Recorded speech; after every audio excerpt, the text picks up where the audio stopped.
Bachelors cooking எதுக்கு daily ஹோட்டலில் சாப்பிடணும்? 15 நிமிஷத்தில் வீட்டில் இருந்து சமையல் பண்ணிட்டு ஆஃபீஸில் போய் வீட்டு சாப்பாடை சாப்பிடலாம்.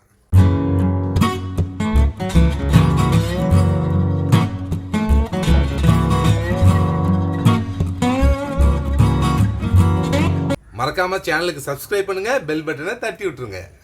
No rules for bachelor cooking. வணக்கம் நண்பர்களே, welcome to Pete's cooking Tamil channel. நான் உங்க பீட்டர்.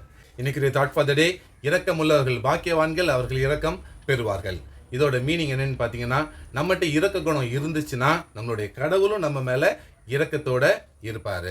நம்ம எப்படி இரக்க குணம் உள்ளவர்களாக இருப்போம்? இப்போ யாராவது நம்மகிட்ட ஹெல்ப்னு வந்தாங்கன்னா நம்ம யோசிக்காமல் அவங்களுக்கு தேவைப்பட்ட ஹெல்ப்பை, நம்மளால் முடிஞ்ச ஹெல்ப்பை அவங்களுக்கு பண்ணணும். அதே மாதிரி ஏதாவது சுச்சுவேஷனில் நம்மகிட்ட யாராவது கேட்கலனாலும் நம்மளால் ஹெல்ப் பண்ண முடியும்னா நம்மளா போய் முன் வந்து அவங்களுக்கு ஹெல்ப் பண்ணணும். அதே மாதிரி யாராவது நம்மளுக்கு துரோகம் பண்ணியிருந்தாங்கன்னா அவங்களுக்கு நம்ம மன்னிக்கணும். அந்த மன்னிக்கிற குணம் இருந்தால் தான் நம்ம இரக்கம் உள்ளவர்களாக இருக்கிறோங்கிறது அர்த்தம். இன்றைக்கி பேச்சுலர் குக்கிங்கில் நம்ம என்ன பார்க்க போகிறோம்னா, இப்போ ஒரு 15 நிமிஷத்தில் பருப்பு சாதம் எப்படி பண்ணி ஆஃபீஸுக்கு கொண்டு போகலான்னு பார்ப்போம். இது நீங்கள் குளிக்க போகிறதுக்கு முன்னாடி ஒரு சின்ன ப்ராசஸ் பண்ணிவிட்டு குளிச்சுட்டு வந்து ரெடியாக இருக்கும். அதை டிஃபன் பாக்ஸில் வச்சு ஆஃபீஸுக்கு கொண்டு போயிடலாம். டெய்லி ஹோட்டலில் சாப்பிடணும்னு அவசியம் கிடையாது. இப்போ பண்ணுற குவான்டிட்டி ஒரு 2 பேர் இல்லைனா 3 பேருக்கு நல்லா சாப்பிட்ற மாதிரி ஒரு குவான்டிட்டி நம்ம பண்ணுவோம். நீங்கள் பேச்சுலராக இருந்தீங்கன்னா இதே மாதிரி ட்ரை பண்ணி பாருங்கள். பேச்சுலர் பசங்க மட்டும் இல்லை, பொண்ணுங்களுக்கும் இது பொருந்தும். சிம்பிளாக எப்படி ட்ரை பண்ணுங்கள். ட்ரை பண்ணிவிட்டு எப்படி இருந்துச்சுன்னு கமெண்ட்ஸில் சொல்லுங்கள், உங்கள் ஃப்ரெண்ட்ஸுக்கு ஷேர் பண்ணுங்கள்.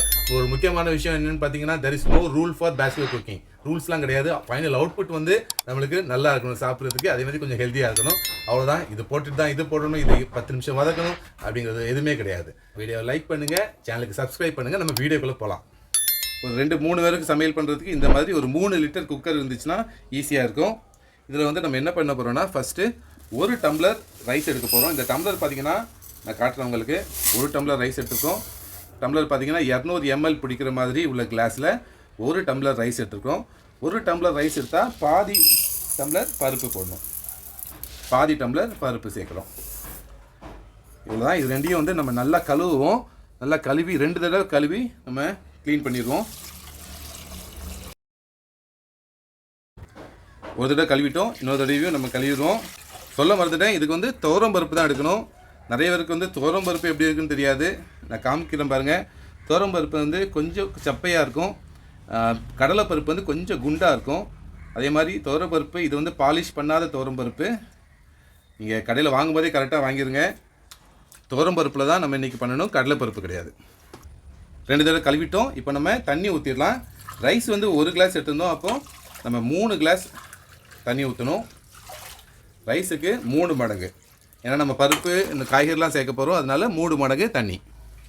இப்போ இது ஊறட்டும். ஊற டைமில் நம்ம இதுக்கு தேவையான காய்கறியை கட் பண்ணிடலாம். என்னென்ன காய்கறின்னு பார்த்தீங்கன்னா, கேரட், உருளைக்கிழங்கு, கத்திரிக்காய். இது 3 தான் நம்ம இன்றைக்கி நம்ம பருப்பு சோறுக்கு ஆட் பண்ண போகிறோம். இந்த 3ஐயும் க்ளீன் பண்ணி நம்ம சேர்த்துடலாம். கேரட் க்ளீன் பண்ணுறது ரொம்ப சிம்பிள் தான். இந்த தொலியை மட்டும் இப்படி கத்தி வச்சு நம்ம எடுத்துடலாம். சுற்றி எடுத்திங்கன்னா ஈஸியாக சொன்ன எடுத்துடலாம். நான் எடுத்துக்கிறது சின்ன கேரட், அதனால் 2 எடுத்துக்கிறேன். உங்கள்கிட்ட கொஞ்சம் பெரிய கேரட்டாக இருந்துச்சுன்னா 1 கேரட்டே போதும். உருளைக்கிழங்குக்கு இந்த ஒரு பீலர் இருந்துச்சுன்னா ஈஸியாக இருக்கும். ஆனால் பீலர் இல்லைன்னு கவலைப்படாதீங்க. இந்த கத்தியை வச்சு நம்ம பண்ணிடலாம். கத்தி வச்சு இப்படி எடுத்திங்கன்னா ஈஸியாக வந்துடும். இதே மாதிரி எல்லா இடத்துலையும் உருளைக்கிழங்கையும் க்ளீன் பண்ணிடுங்க. ரொம்ப க்ளீன் பண்ணணும் அவசியம் இல்லை, அங்கங்கே தொல்லியிருந்தால் ஓகே தான்.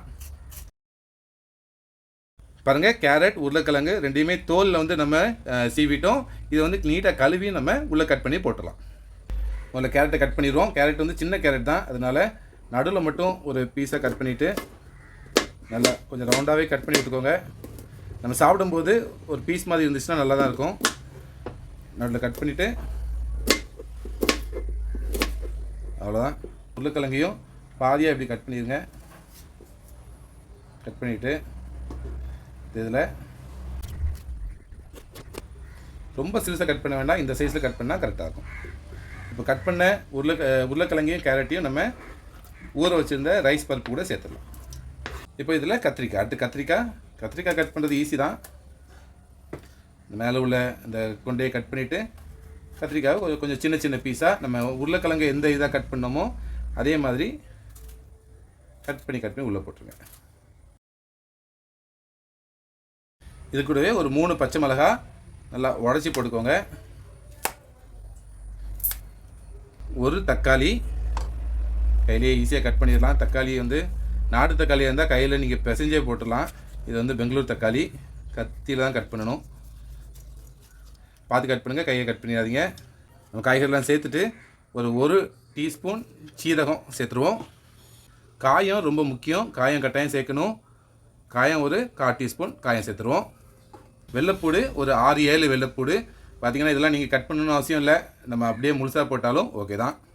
ஒரு வெங்காயம், அதை வந்து நம்ம அப்படியே கட் பண்ணி போட்டுருங்க.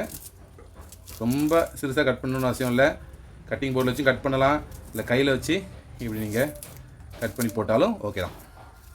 மஞ்சள் பொடி ஒரு 1/2 டீஸ்பூன் மஞ்சள் பொடி.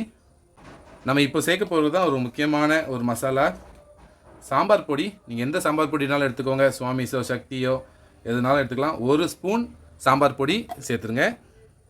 அவ்வளோ சாம்பார் பொடி சேர்த்தாச்சு. நம்ம கடைசி வந்து தாளிக்க போகிறதில்ல, அதனால் தேங்காய் எண்ணெய், நான் தேங்காய் எண்ணெய் ஒரு 2 டேபிள் ஸ்பூன் தேங்காய் எண்ணெய் ஊற்றுறேன். நீங்கள் வந்து தேங்காய் எண்ணெய் இல்லைனா சும்மா ரீஃபைண்ட் ஆயில் இருந்தாலும் ஓகே தான். என்ன ஆப்ஷனல்லாம் இருந்தால் ஊற்றுங்க, இல்லைனா விட்டுருங்க. இப்போ இதுக்கு தேவையான உப்பு நம்ம சேர்த்துறோம். ஒரு டீஸ்பூன் உப்பு, கல் உப்பு சேர்த்துக்கலாம். உப்பு சேர்த்துட்டு நம்ம ஒரு மிக்ஸ் பண்ணிடுவோம். எல்லாத்தையுமே மிக்ஸ் பண்ணிட்டோம். அடுப்பை பற்ற வச்சுட்டு குக்கரை மூடிட வேண்டியதான். குக்கரை மூடிட்டு விசில் வரும். ஃபஸ்ட்டு விசில் வந்த உடனே குறைச்சி வச்சுருங்க. குறைச்சி வச்சுட்டு ஒரு 10 நிமிஷத்துக்கு அப்புறம் ஆஃப் பண்ணுங்க. ஆஃப் பண்ணிவிட்டு ஒரு 5 நிமிஷத்துக்கு அப்புறம் நம்ம திறந்து அப்படியே ஒரு கிண்டிட்டு டிஃபன் பாக்ஸில் மாற்றிட்டு எடுத்துகிட்டு ஆஃபீஸுக்கு போயிட வேண்டியதான். விசில் வந்தோடனே குறைச்சி வச்சு 10 நிமிஷம் கழிச்சு ஆஃப் பண்ணிட்டோம். ஆஃப் பண்ணிவிட்டு 5 நிமிஷம் கழிச்சு இப்போ நம்ம திறக்க போகிறோம். வாங்க திறக்கலாம். சூடாக இருக்கும், பார்த்து கேர்ஃபுல்லாக திறங்க.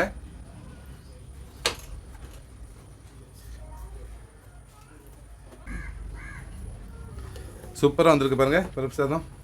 அப்படியே மிக்ஸ் பண்ணிடலாம். சூப்பராக இருக்குது. இதில் பார்த்தீங்கன்னா உருளைக்கிழங்கு எல்லாமே நம்ம அப்படியே கடிச்சு சாப்பிட்ற மாதிரி சூப்பராக வந்திருக்கு, அழகாக இருக்குது. கேரட்டு எல்லாமே நல்லா வந்திருக்கு. அவ்வளோதான். இது வந்து தால்சம் பண்ணி ஊற்றுறது ஆப்ஷனல், பேச்சுலர் குக்கிங்க்கு அதெல்லாம் தேவையில்லை. நம்ம என்ன பண்ணுவோம், அப்படியே எடுத்து அப்படியே டிஃபன் பாக்ஸில் நம்ம ட்ரான்ஸ்ஃபர் பண்ணிடுவோம்.